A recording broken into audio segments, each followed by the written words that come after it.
The golden child's sister-in-law tries to kiss me and now my wife is spiraling.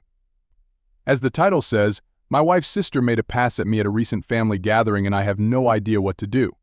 For context, I think my wife Jenna is gorgeous, but she has some negative body image issues. This is in large part because of her sister Mary, who is very conventionally attractive, as opposed to Jenna's more unconventional, but in my opinion striking beauty. Mary was a successful model until a couple of years ago and now works in the fashion industry. In our early days of dating, when I would tell Jenna she was beautiful, she would always say, "Just wait until you see my sister." When I did finally meet her family, she would randomly press me for weeks to talk about her sister, whether I thought she was more attractive than her, etc. I always told her the truth, that I think Mary is attractive in a boring way, and that I think my wife is much more beautiful and interesting to look at. She wouldn't let it go until I confronted her about how uncomfortable it made me and asked her what was going on. This is when she told me that she always had a chip on her shoulder about her looks because of being compared with her sister growing up. They fell into the classic smart one, pretty one dynamic their whole lives. She also said Mary had a habit of being flirty with all of her exes and warned me that it would happen to me eventually. She then started sobbing and begging me to not cheat on her with her sister, to which I forcefully said I would never cheat on her with anyone, let alone her sister. I've been crazy about my wife since day one and no woman on earth could come close to her. I honestly didn't believe her about the flirting at first. I assumed it was just an extension of her insecurity, but I was wrong. Whenever we get together with my wife's family, Mary always finds ways to touch me and make little innuendos comments about me or my body. It's super uncomfortable for everyone, especially my wife, and I've called her out on it before. She'll cool it for a while but eventually start doing it again. It's been 6 years of this, and every time it happens my wife is upset for days and I have to do a lot of reassuring. On to the current problem. A few days ago we were at my mother-in-law's birthday party, and Mary asked me to help her grab some things from the garage. As soon as we walked into the garage, she turned and pressed me up against the door with her whole body and started trying to kiss me. I immediately pushed her off and asked her what the fuck she was doing. She started giggling and saying she was just doing what we both had been thinking and kept insisting, "You know you want to." I told her she was out of her mind and ran out of there. I went straight to my wife and told her we were leaving. The whole ride home she was asking me what was wrong. I wasn't sure whether to tell her because I knew how much it was going to hurt, but I also thought Mary would probably try to spin it as me making a move on her, so I knew I had to just say it. I told her everything and she cried the whole way home. For the last several days Mary has been calling and texting my wife doing exactly what I thought she would do. Even telling my wife that I said Mary was the hottest girl I've ever seen, which I had to assure my wife a million times that I did not and would never say, even though she believes my account of the situation. She's been a complete wreck the last several days. She's hardly eating. She pulls away from my touch when I try to hug her or just hold her hand. She says she feels hideous and disgusting and I don't know what to do. This is the lowest I have ever seen her, and it hurts to see how much she's hurting. I have no idea what to do to help her heal from this. Reddit, what should I do? Update 1. I got a few requests for updates, so here it is. I first want to thank everyone so much for your advice. I also want to clarify a couple of things that came up. Several people asked about how my wife's family feels about all this. Her parents are toxic and treat Mary as the golden child, even though my wife is a freaking neuroscientist, an amazingly talented musician, speaks 3 languages fluently and another 2 conversationally. My wife and her family are seriously the only people who don't seem to understand how exceptional she is. Their mom was a pageant queen and she was their dad's much younger trophy wife. I remember meeting one of my wife's family friends and talking to them about her research, and they said, "Oh wow, her parents just told us she works at a university." My parents introduce her as the family genius to everyone. It makes me so fucking angry to think about how her asshole family has stolen her shine her whole life. She's a Renaissance woman, but all they care about is looks and money. Anyway, on to the update. The night I posted, I told my wife that if she wanted to try to repair her relationship with her sister, I would respect that, but that I don't feel comfortable being around her for the foreseeable future. I said Mary has been deeply jealous of my wife her whole life because she is a hollow, ugly person whose entire value has an expiration date while my wife has substance. I said that I think her whole family is toxic and has done nothing but put her down her whole life, but that only she can decide whether she still wants them in her life.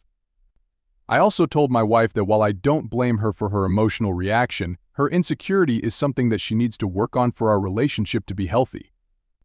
What Mary did was sexual assault, and she's been sexually harassing me for years, but I have consistently put aside my feelings about this problem because of how it affects her, and that has prevented me from getting the support that I need too.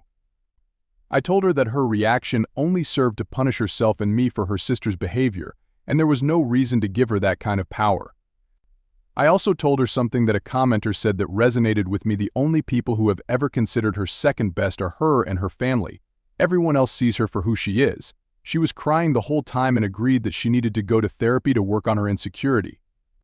We were able to find a therapist who specializes in body image self-esteem issues to work with her individually, and we're looking for a couples therapist too. My wife sent a message to her parents and sister that explained exactly what happened and told them she would reach out to them if she ever felt ready to repair their relationship.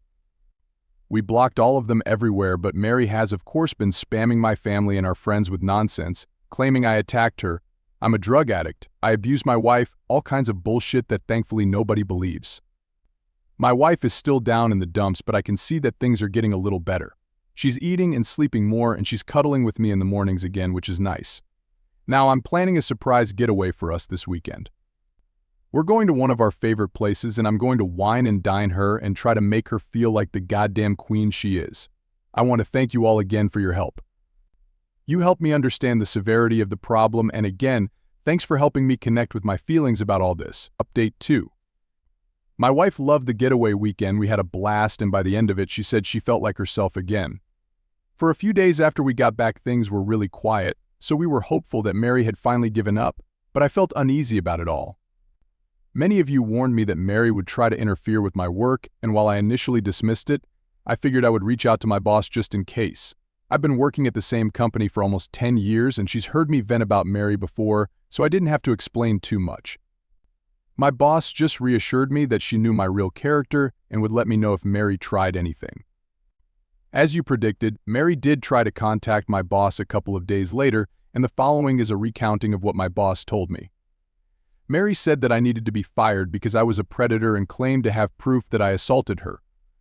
My boss said that was a very serious accusation to make and asked Mary to explain what proof she had. Mary claimed there was a camera that caught the whole incident, and my boss asked her to send the video. Then Mary got flustered and said the police had it, so my boss asked her to send over a copy of the police report. Then Mary said it had a lot of private information in it, so my boss asked her to redact the private information and send it over. Then Mary said she didn't feel comfortable with that, and my boss told her that she could not take action against an employee based on word of mouth from a stranger. Then Mary shouted at her about victim blaming and hung up. Unfortunately, that was not the end of it. Last Wednesday, Mary somehow sent an email from my email account with a dick pic, not mine obviously, to the entire office. My best guess is that I must have left my email logged in on one of my in-laws' devices. She's not smart enough to hack me. And I know this is completely beside the point, but of course she chose the weirdest looking dick I've ever seen. I played team sports all my life, I've seen a lot of dicks, and this was something else. It's honestly kind of funny to think about Mary Googling gross penis or something and sifting through hundreds of images to find just the right one. I had to apologize to everyone on staff, and thankfully folks were surprisingly understanding. It's been kind of a nice bonding experience with my coworkers. I honestly didn't consider myself to be super well liked in the office, but it feels like everyone has been going out of their way to be kind to me, and it means a lot. Anyway, at this point it was clear we had to escalate things legally. I wanted to avoid it, but she forced my hand. My wife and I have a lawyer friend who helped us draft a cease and desist letter outlining her continued harassment and the material and emotional damage this is causing us. My wife then sent a message to Mary and my in-laws with a copy of the letter and made it very clear that we would pursue criminal and/or civil proceedings if her harassment continued. My wife's mom then called her crying and begged her to just let it go and leave Mary alone. My wife calmly explained that Mary was the only person responsible for this whole situation and that their parents had always enabled her awful behavior. She also said something she later regretted, but I think was pretty badass: Mary is going to stick you two in a nursing home and steal your money the minute she has the chance, and you deserve it after the way her mom reacted. My wife is firmly settled on cutting off her family completely. This happened on Friday, and on Sunday Mary's best friend Anne sent my brother a message on Facebook to say Mary was going to leave us alone and to please not sue her. I told my brother not to respond, Then just sat and enjoyed the idea that Mary was out there somewhere freaking out about the potential of having to face the consequences of her actions. It must be such a strange feeling for her.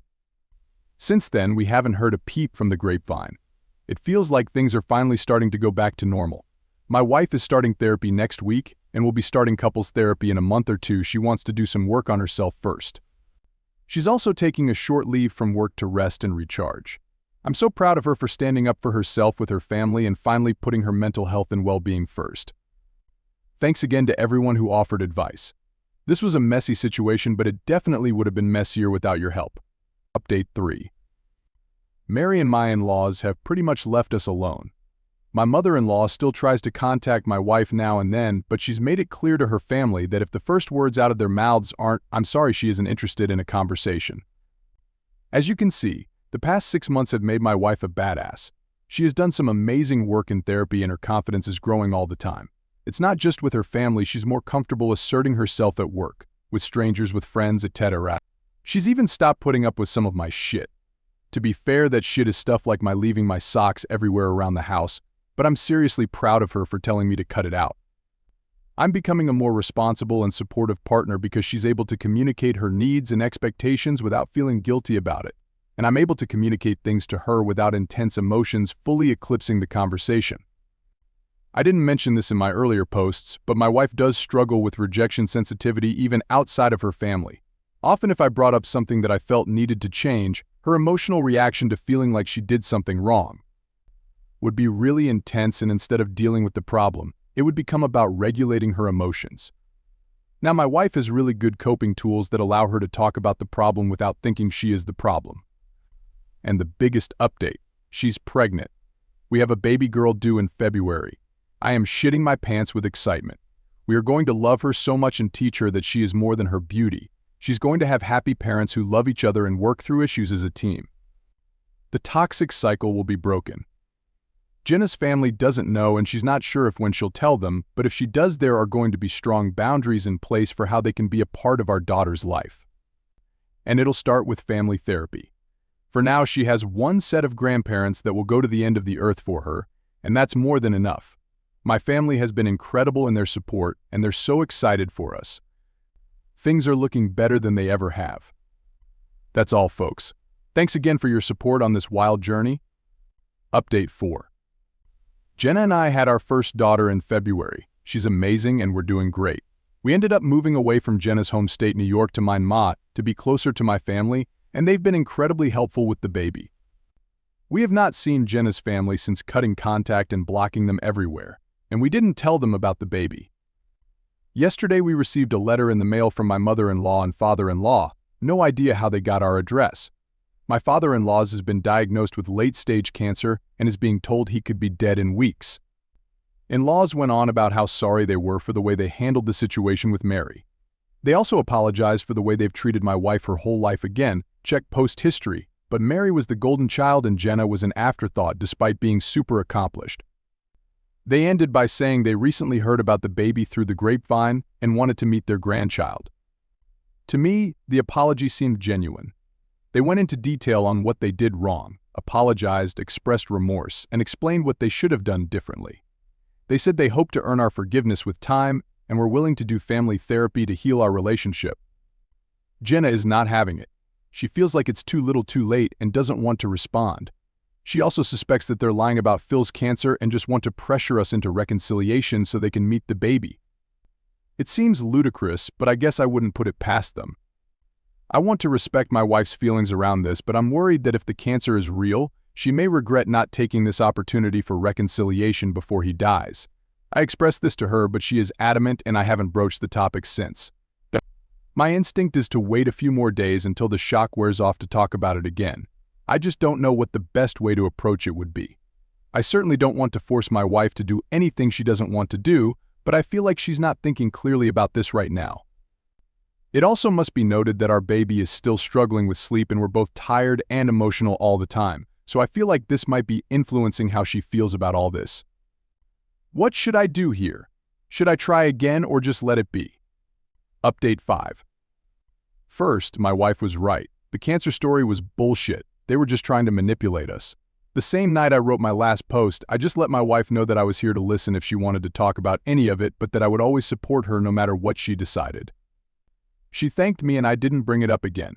She had her therapy session and afterwards said she wanted to talk. She said she wanted to get more information before making any decisions. She reached out to a trusted mutual connection and asked them to discreetly find out if the cancer was real. They reported back to say my Phil appeared healthy. My in-laws are planning a European vacation for August, and they're telling people we are going with them. The connection was also able to confirm Mary is supposed to go on this trip along with her new boyfriend, a much older rich finance guy, shocker, and that my in-laws have not told anyone about what happened with me and Mary last year. They just told people we moved away for work. Obviously, at this point, any possibility of reconciliation was gone. I don't think I've ever seen Jenna angrier than when we found all of this out. Just the utter gall of them lying about something like terminal cancer to manipulate my wife into forgiveness. I'm still amazed they would stoop so low, but it was eye-opening to see comments on my last post talking about how common it is. They even call it Christmas cancer. Some people just have no shame. Jenna decided to write a letter this weekend explaining that she knew they were lying about everything. She told them that they and Mary are essentially already dead to her. She's processed that grief and recommends they do the same. She also said that if they try to reach out again, the next letter they receive will be from a lawyer. She told me that writing the letter was healing for her, so that's one small thing to be grateful for. We were left wondering who told them about the baby gave them our address. I'm sure the address is not hard to find with public records, but we have been so careful about the baby. The connection we reached out to didn't even know about her until Jenna called. We trust them, just didn't want to take any chances of it getting back. We went over for dinner at my parents' place a couple of days ago and Jenna started telling them about what happened. I noticed my mother averting eye contact and my heart sank into my stomach. I asked her if she had been the one to contact them, and she just started bawling, saying she couldn't imagine knowing her grandchildren and just wanted us to heal and be a family together. My dad had no idea she had reached out and was shocked and disappointed in her as well. I went ballistic while Jenna sort of just shut down and got this blank look on her face. I can't remember half of the things I said, but I ended by saying she would now know what it's like to not have access to her granddaughter, just like my in-laws. We took the baby and left right away, ignoring calls, texts from them, and eventually my siblings. So now we're both feeling betrayed and heartbroken. Never in a million years did I think my mother would violate our trust like that. We're so close. She loves Jenna and the baby so much. My family knows exactly what happened with the in-laws. She can't claim ignorance. We're taking a lot of space from them, but funnily enough, Jenna is advocating for us to not be too hasty in cutting them off. She feels like my mom was not acting maliciously and is open to giving her a second chance, especially given she's been nothing but supportive of me, my wife, until this. Somewhere down there I know she's right, but it's too fresh and I'm still so angry. We've asked for space from my family and they're being respectful about it. We'll take the weekend to cool down before we figure out the next steps together. Thankfully, we have this cute little chubby grub in our house that giggles and makes silly sounds, so it's hard to stay super upset or in your head about anything for too long. I know it's going to be a hard road rebuilding trust with my mom, but I feel somewhat hopeful that things will be okay in the long run. Thanks again for your help.